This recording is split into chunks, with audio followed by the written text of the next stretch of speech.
Well, I want to start off by talking about sleep, which is, I think, the going to be the bulk of this conversation.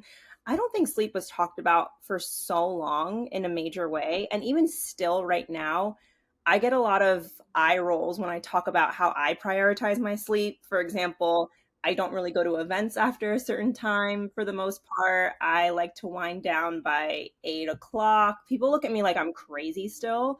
So I want to feel vindicated. So what is a consistent sleep wake cycle and why is it important? Yeah, I'm gonna validate you right now, in that, I think modernity has kind of put us in a situation where, everything has just shifted, right? We have this opportunity now with artificial light to be up literally as long as we want to, 24/7, if that is desirable. But just because modernity has created these shifts doesn't mean it's good for us, right? Just because alcohol is normalized doesn't mean it's good for us, right? And I think this is really hard for people to get over, that just because it's food is available 24/7 doesn't mean we should be eating food 24/7, right? So I think we have to understand that just because it's so doesn't make it good for us. And I think we need to really think about, I think, sleep and use that principle for sleep. Everyone has a different drive for sleep. So I think understanding at baseline that your needs, Kaya, for sleep are going to be different from Yasmin, and they'll be different from me. That said, I don't know that that variability is as big as what people think. So I don't, based on how I interpret the literature, it seems very clear to me that all humans on the planet, healthy adults who don't have a sleep disorder, circadian disorder, so healthy adult population, generally speaking, should fall asleep probably within an hour of each other. So I think the variability that people think exist in terms of sleep wake time is not as big. And there's some good research that we can point to that seems to provide evidence that that statement is true. And Dr. Kenneth Wright has done a lot of work. He's out of Colorado, and one of the studies that he did was basically put healthy adults on a camping trip in Colorado. There was no artificial light available. And within 48 hours, everyone was falling asleep within a half an hour of each other. And these are adults who had, just variable sleep wake times, and they're all waking up within a half an hour of one another. And that has been, when you look at hunter gatherers who don't have access to any light, this holds true. So this kind of has replicated across lots of different populations. So I think this notion that we have these really egregious variation in sleep wake time is probably not true. So that said, most, midnight is actually the middle of the night. And there's also evidence that there is kind of a lot of important things potentially happening before midnight. And so being in terms of when we want to be asleep, we think, so let me back up. So there's another study that was done looking at the timing of light and the impact on brain circuits and mood. And this study showed that when we are viewing light between 10 p.m. and 4 a.m., it actually has a pro-depressive effect.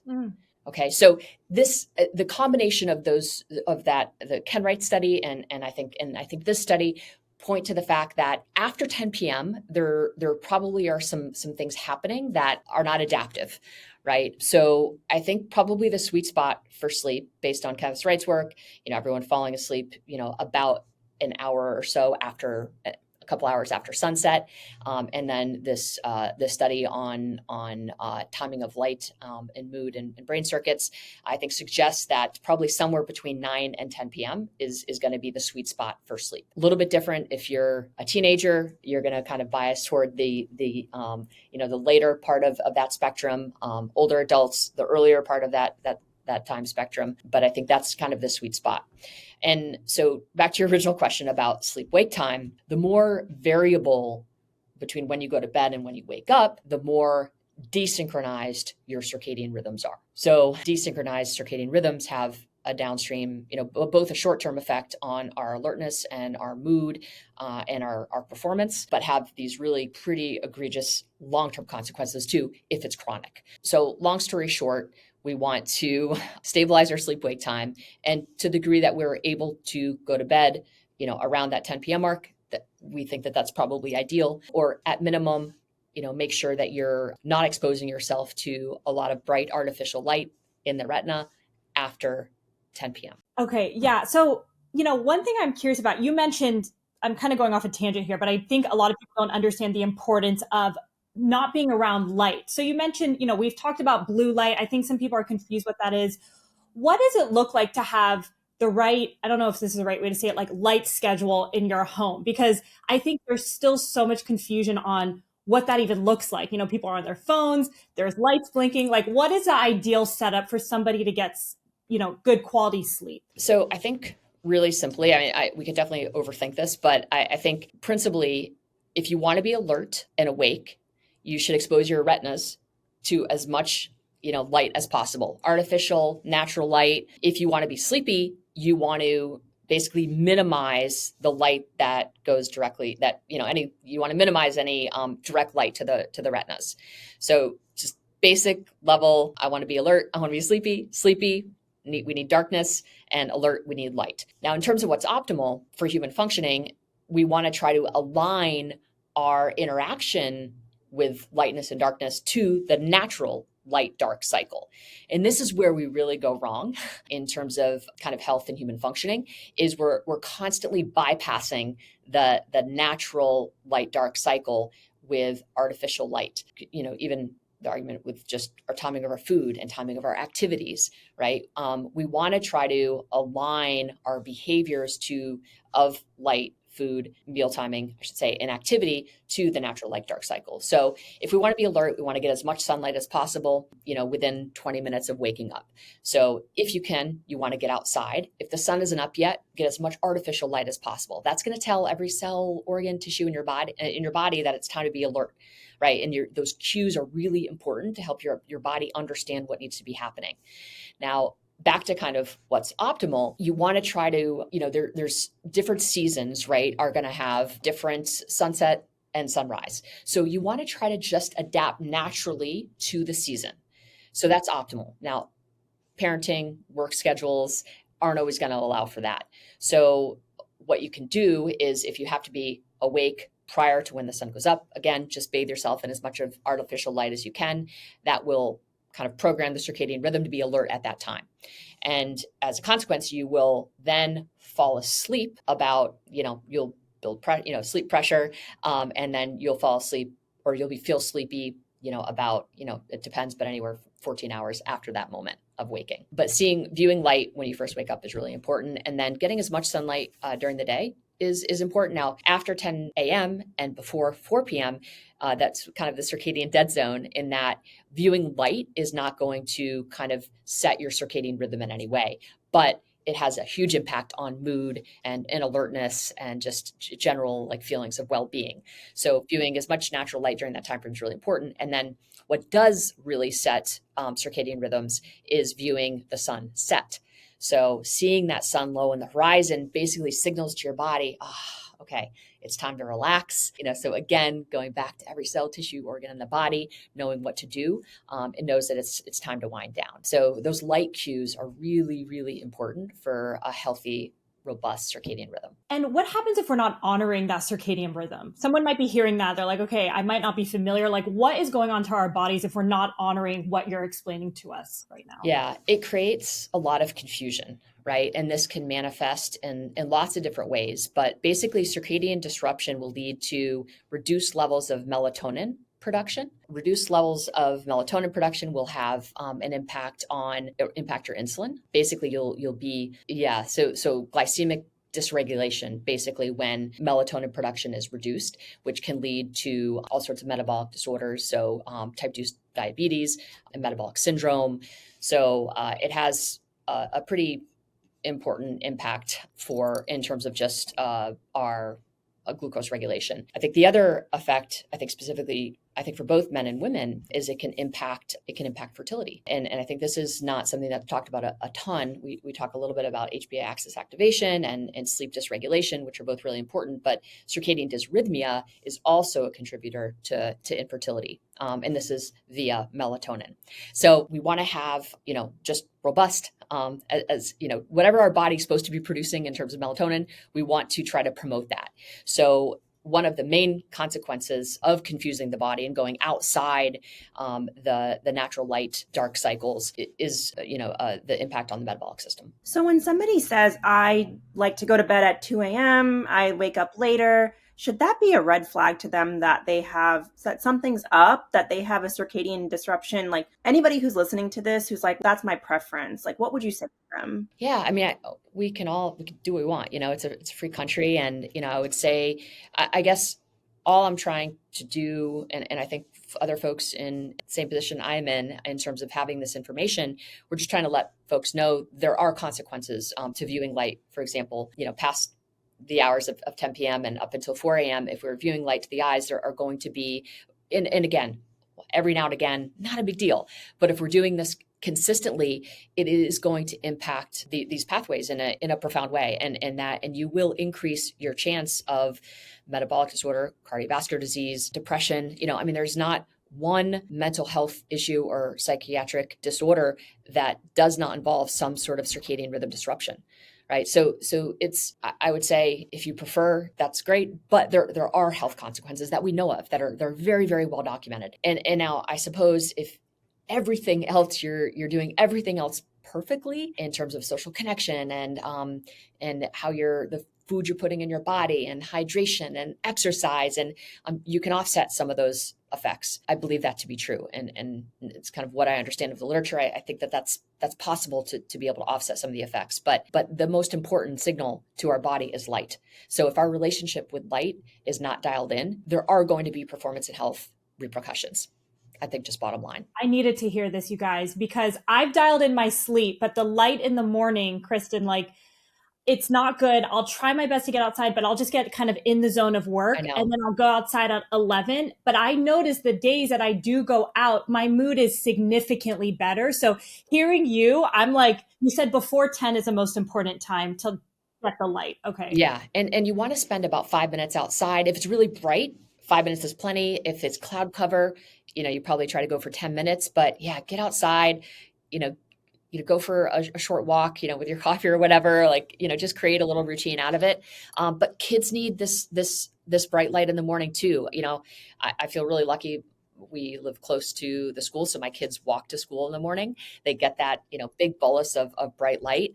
And I think, they're really healthy sleepers. So I think that's a big part of it. So, dogs need it too. Animals, like all organisms on the planet kind of need this light dark, at the appropriate time. So yeah, I think that's one lever that everyone should be pulling. I feel you. I'm so on top of my daughter's sleep in terms of her exposure to light, her bedtime being consistent, keeping her room dark, because it benefits me.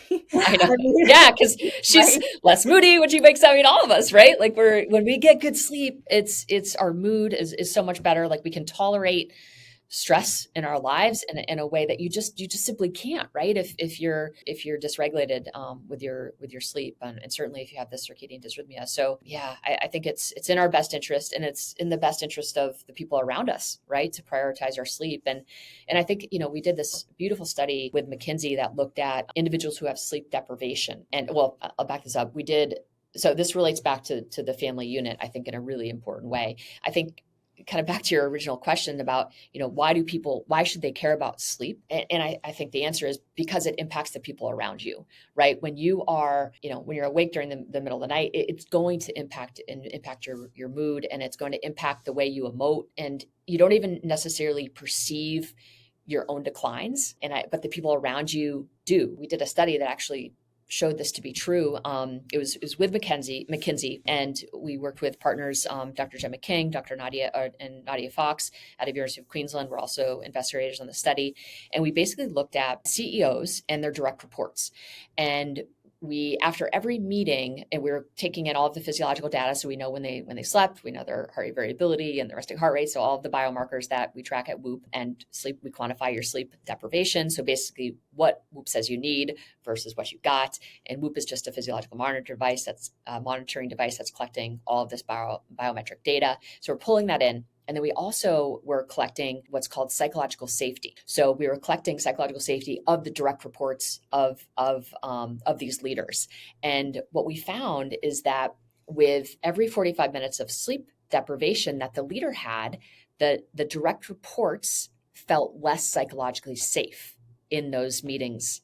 And psychological safety is a really important feature of human connection. When we don't feel psychologically safe, we literally perform less well.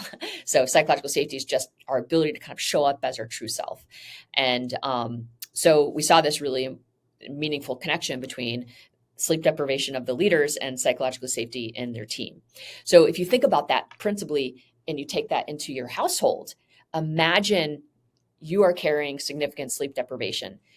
Your children are going to feel less psychologically safe around you without you even knowing, right? Just in terms of how you hold your face, and your reaction to situations, right? Even if we're trying to be tolerant and patient, we're going to be less tolerant and patient, right? Kind of without even knowing it. So I think that, to me, in of itself is a reason to prioritize sleep. Some of the research that you guys have done, you mentioned infertility, but is there anything else that you guys have found in terms of disrupted sleep for women in particular in the way that it impacts their health? Yeah, I mean, we're really digging into this right now. I will say, we do know from the data that women, prior to menses have more disrupted sleep, so more disturbances and less efficient sleep. So I think we all kind of know that we struggle, our temperature changes during that time of the month. And so we're able to kind of see some of those patterns, but there's no question. I mean, there's some good literature on, as I mentioned before, that, these circadian dysrhythmia and sleep dysregulation are going to have an impact on reproductive organ anatomy or uterine receptivity. It will have an impact on suppression, augmentation of reproductive hormones, melatonin, and as well as inflammatory response. So all of these pathways are kind of impacted in the presence of high levels of chronic stress, dysregulated sleep, and dysregulated circadian rhythms. So these will all kind of impact those four areas, which will then impact your fertility. So yeah, so I think these are areas that we're hoping to look into more, but there's already good evidence that stress, sleep dysregulation, and circadian dysrhythmia are going to impact your fertility. I remember talking to an endocrinologist, I think one time, and she specializes in PCOS. And she said, one thing that's pretty common in women who have PCOS is sleep apnea. And I thought that's very interesting that insulin resistance and everything is there. It all, I think, is connected. But the fact that she said sleep apnea is very common in these women was like a light bulb moment for me in terms of the impact of sleep on our, like you said, our reproductive organs. Yeah. And I think, it's getting enough sleep or spending enough time in bed is important, but the timing of our sleep, I think, is emerging as this really, really important feature of healthy sleep. And I think where a lot of folks go wrong, or where there's not enough information, is actually, okay, how do I actually get nice, beautiful, restorative quality sleep? And that's where we kind of go back to these circadian behaviors, viewing light in the morning, getting plenty of light during the day, restricting light after the sun goes down. It's just so important, right? Like if we're viewing blue light, so the light from our, devices and our screens, after the sun goes down, and particularly in the, the hour leading up to bed, it is going to impact not just our ability potentially to fall asleep, and just that, and potentially that reduction in melatonin that we talked about being so important, right? We don't want to be in a position where we're reducing our melatonin production. We want as much circulating melatonin at the appropriate times as we can, because it's not just, it has broader ramifications than just making us feel sleepy, right? As I mentioned, it impacts our hormones. It is a hormone. It impacts our brain health. Again, inflammation. All of it's doing so much in our system beyond just making us feel sleepy. So we want to make sure that we're doing things in the lead up to bed that enable that release of melatonin in its most robust form. So if we're viewing light, it's going to not just impact that melatonin production, but we could be so sleepy that we fall asleep, but our sleep will be more fragmented. Right. So we want to make sure that we have, as few disturbances as possible over the course of night. Now, it's normal to have, 10 to 15 disturbances over the course of the night, but anything more than that is going to impact our alertness next day, and some of these other parameters of health that we've been talking about.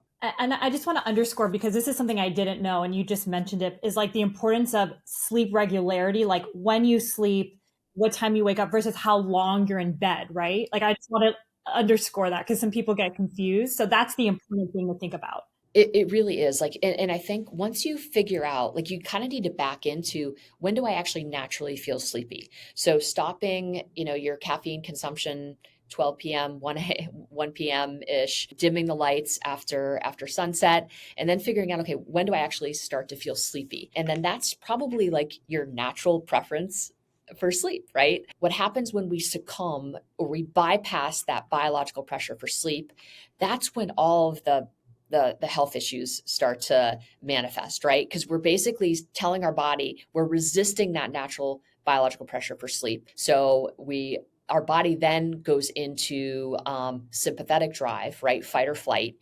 Our body doesn't feel safe.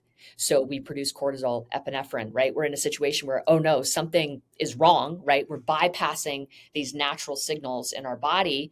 So we must be in a situation that isn't safe, right? So our body responds by flooding our system with cortisol and all of these like activating hormones, right? That at a time when we're not supposed to be doing that to our body, right? So this creates miscommunication in our cells. This creates just a lot of inefficiencies in the system that, again, if you do this over time, are what leads to cancer and metabolic disease and all these things that we're trying to avoid, right? But I don't know that people necessarily draw these relationships or these conclusions, right? Because they might be like, oh well, I sleep from 2 a.m. to 11 a.m. I'm spending plenty of time in bed, but the timing really really does matter, and I think that's the message I'm trying to get out to folks, is that we need to just start to think about the timing. So I think one way to back into that is definitely stopping the caffeine, dimming the lights. But if we were to back up even further, is figuring out, okay, when do you actually want to wake up? And then wake up at that time, even if your sleep is a little bit shorter. Wake up at 7 a.m., view the light within 20 minutes, and you will start to feel sleepy at earlier in the day. So it's be a phase delay, right, as opposed to a phase advance, as opposed to a phase delay, right, when you're viewing that light at 7. Now, if you want to kind of program your body to fall asleep later, you're going to view light later, right? So people need to understand the connection of light and when we start to feel sleepy. Now, just because I program my body to feel sleepy later doesn't mean that it's good for us, to be really clear, right? So generally speaking, we want to, again, make sure that we're viewing light, I think 10 a.m., but I think probably quite a bit earlier than that. So there's always the possibility that we can reset, essentially, we can reset these rhythms to work in our favor, is essentially what is possible. Yeah, we absolutely can. And I think, again, if we think about that potentially magic time prior to midnight, we want to try to capture. And we think, again, if we're looking at the literature around the deleterious effects of being awake between, or viewing light between 10 p.m. and 4 a.m., we can kind of conclude that we probably want to be sleeping before 10 p.m. If viewing light is so bad for us during this 10 p.m. to 4 a.m., then okay, we want to try to actually fall asleep before that. So, but in order to do that, we need to be viewing light earlier in the day, program our body to feel sleepy at that appropriate time. And once you kind of have that balance down, you'll become a more efficient sleeper. That is, you'll need to spend less time in bed. Once I started dialing in my sleep wake time, I went from like needing 8 hours and 42 minutes in bed to 7 hours and 42 minutes, just because I became a much efficient sleeper. So I was getting more restorative sleep because I stabilized. So a feature of stable sleep wake time is actually more efficient sleep. You will because your body is in sync with the natural light dark cycle, and you're not fighting these kind of natural biological desires, you're in a position to just work more efficiently and get more restorative sleep. And you mentioned, you might be really sleepy even if you're looking at screens and stuff, but your sleep could be fragmented. Does the same apply for people who use alcohol to wind down at night? Like maybe it gets them really sleepy, but what does it do to the quality of their sleep? Yeah, I mean, we see this in our data over and over and over again. I mean, there's no question that the one behavior that has the most pronounced negative effect on sleep and markers of recovery is alcohol before bed. So, alcohol 2 to 3 hours before bed is going to significantly impair the quality of your sleep. It'll also, negatively impact markers of recovery like heart rate and heart rate variability.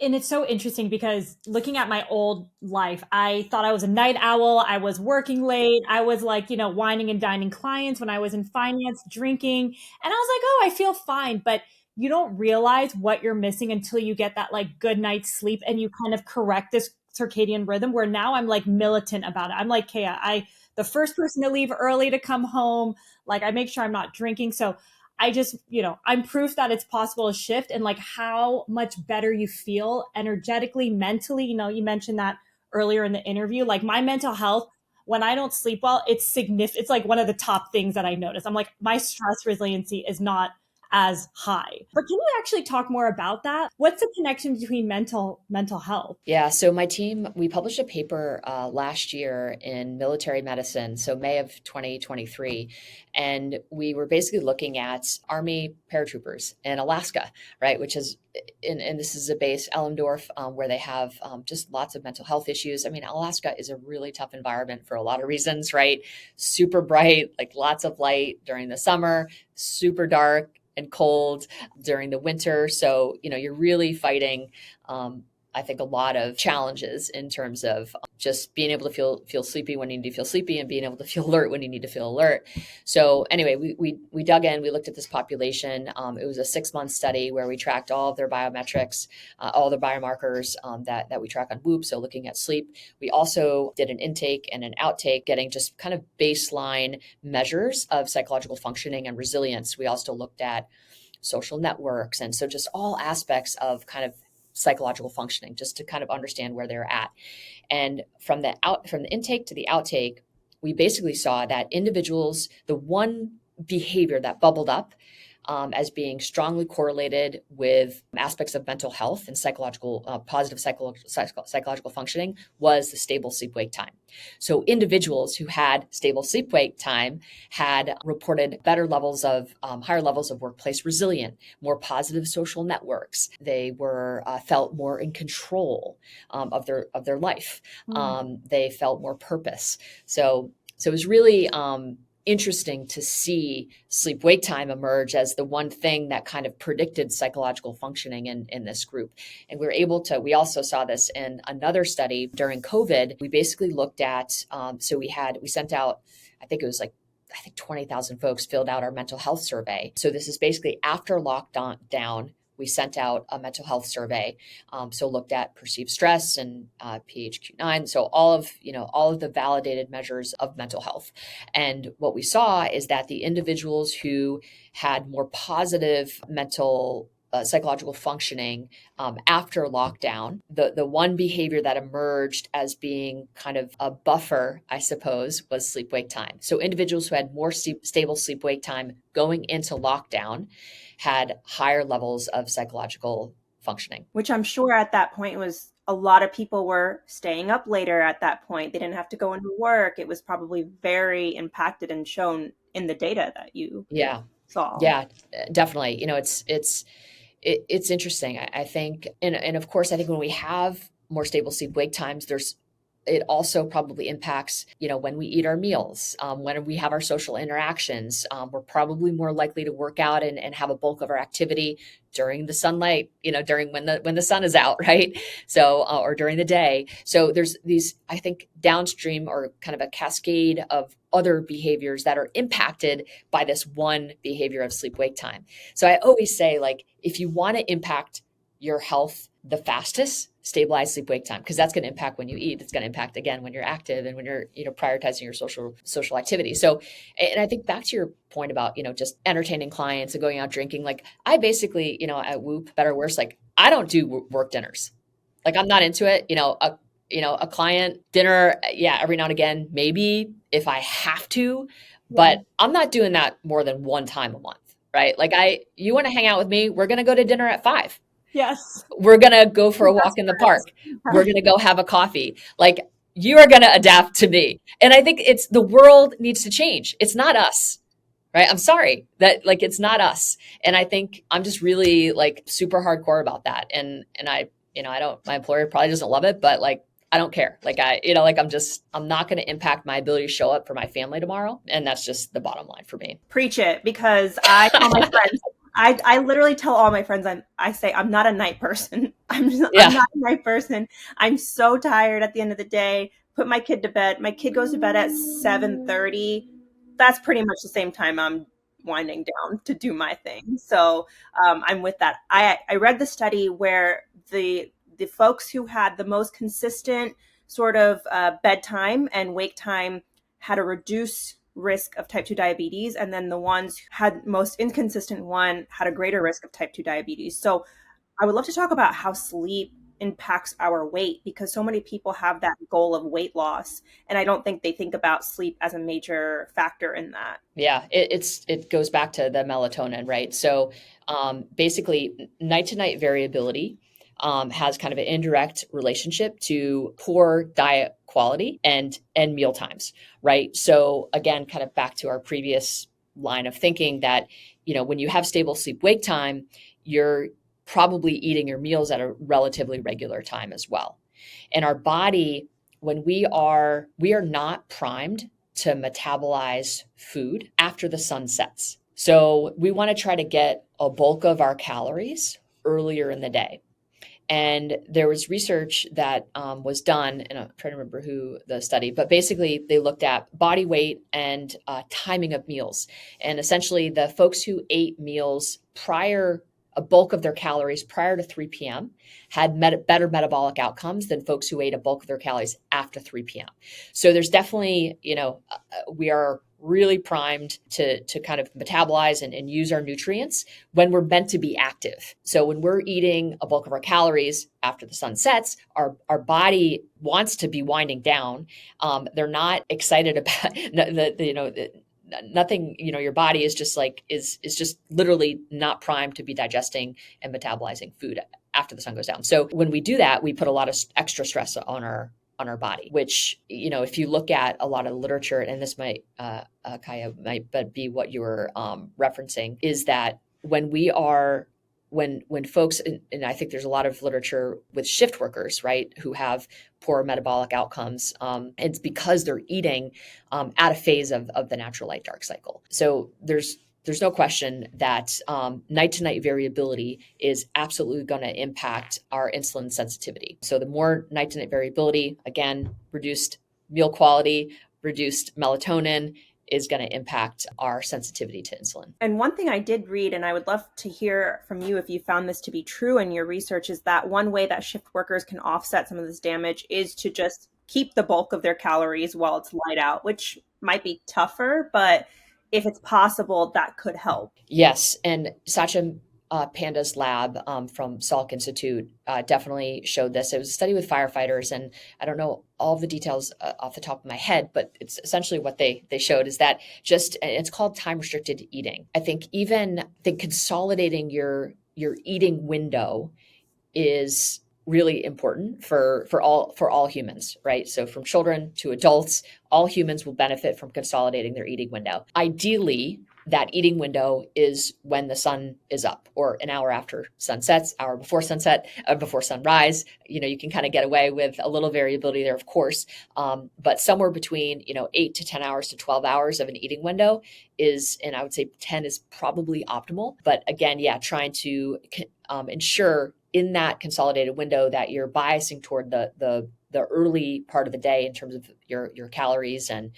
trying to get as much nutrient dense food as possible. But yes, I think that to the degree that folks who are up during the biological night can eat a bulk of their calories during what would be the biological day, not sacrificing sleep for that will absolutely help their outcomes from what we can see in some of the literature that's been done around that. I was listening to another interview you did, and you kind of defined shift workers in a different way that I thought. Like, we assume doctors, nurses, people who are up and working through all times of the night. But how do you define like who falls under the definition of a shift worker? Yeah, so there's some definitions that have been thrown around, but I actually got this from Sachin Panda, who has done just is an OG in the space of circadian rhythms and has just done a ton of work. But it's basically, he says, if you're awake for 2 hours between 10 p.m. and 4 a.m. for 2 days per week for 25 weeks of the year,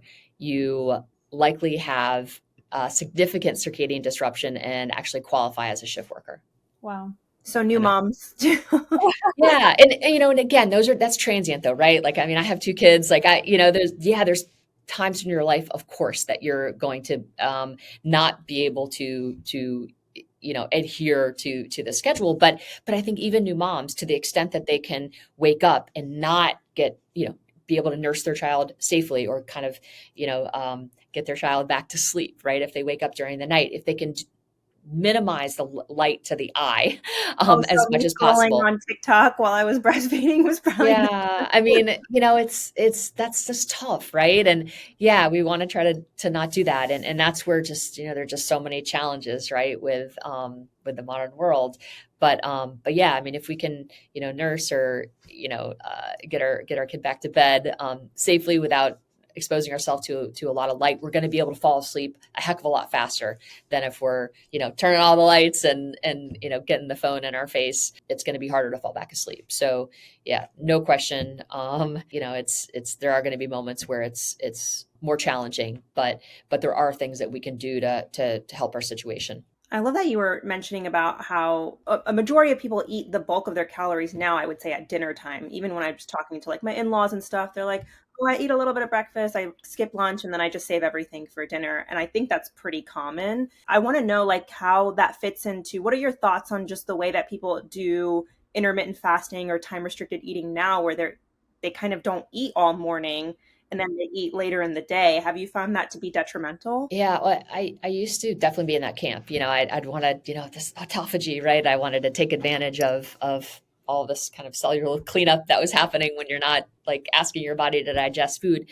I mean, it's effortful, right? To digestion takes it's costly, right? To our system, it requires a lot of resources. So it makes sense that by not having to digest food, you are open up your body to do all these other things. I think that it's important to kind of define that. Yeah, I think intermittent fasting and time restricted eating are actually two separate things. So time restricted eating has a circadian component to it, in that it's aligning your meal timing with the natural light dark cycle. It's not about caloric restriction, which is a feature of intermittent fasting. So those are two very different things, and I think it's really clear, or I think the evidence in the literature is emerging that there are there are different sex effects, right? Or gender effects. For women respond very differently to fasting versus men. I love time restricted eating because I think this has been shown to be beneficial for all humans, right? Whereas intermittent fasting, I think, is pretty unclear as to the benefits. So I think timing of meals really matters for all the reasons that we've been talking about. And I think we might be over indexing on the need to go for really long periods without food. I know that that's kind of popular now. I don't know that the way I interpret and kind of read the literature, I'm not quite sure that it has the benefits that people are claiming it to have. And I think for women, it can create a lot of stress on the system, especially in the lead up to menses. So during kind of that luteal phase, I don't know, we're pretty sensitive at that time, and it's already a metabolically costly time. So layering more stress on top is probably not, in my opinion, not the right thing to do. I will shorten my eating window during the follicular phase at different points, maybe a few times, maybe 6 times during that 2 week span. But I still eat a bulk of my calories in the morning. I just end my feeding at 4 p.m. as opposed to 6 p.m. So I just shorten it by a couple hours. That seems to work for me. Yeah, and it's interesting because, I love the devices like the Whoop, because Yeah. you get to see quickly how certain habits can impact your sleep or have like higher HRV. And I noticed even last night, it's funny that we're having this conversation because last night I was up and fully energized for 2 hours. And I'm like, what is going on? It's 2 a.m. Like, this is so not like me. But then I luckily fell back asleep after a while. And then I was like, oh, I just ate a little bit later than I typically do because we had, a friend over. So it's cool to have these devices because then you kind of can correlate between, oh, I stayed up later or I ate later and this is how it impacted my sleep. So I love, everything you guys are doing. It's so amazing. And just the research that you guys are doing and how quickly the technology is changing is just so amazing. So I know we talked about so much, Kristen, on this podcast, but kind of like wrapping up the interview, if someone is, struggling with their sleep, they can't sleep at night, or similar to what happened to me last night, they wake up in the middle of the night and they're up and it's tough for them to go back to sleep. What would be like the top 3 recommendations you would tell this person? Well, one thing we haven't talked about is just stress management throughout the day. Stress is not bad, right? We need stress to grow, and stress inherently isn't bad.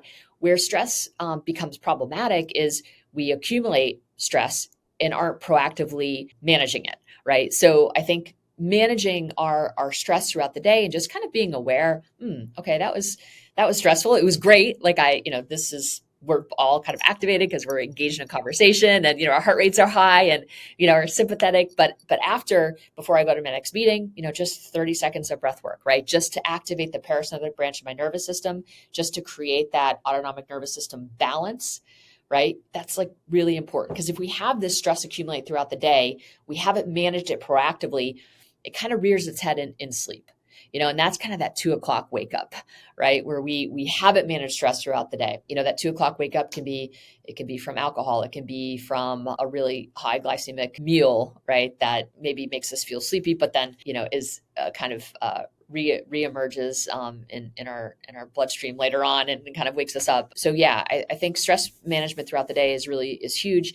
And then just all the circadian stuff that we've been talking about. It's just doing light in the morning, just really important, and just trying to stabilize when you wake up, and then getting that light, that bolus of light after waking, within 20 minutes, is just really critical. And then I think the third is just watching the sunset if we can, which is, shouldn't be a bad thing, but getting, even if it's cloud cover, just getting outside around sunset for 5 minutes, again, will go a really long way. And will also, I heard a scientist talking about it's kind of the Netflix effect. If you view the sunset, you're actually more, I'm trying to think the exact verbiage, but you're not as sensitive to blue light after the sun sets. So it's kind of like gives you like this little buffer.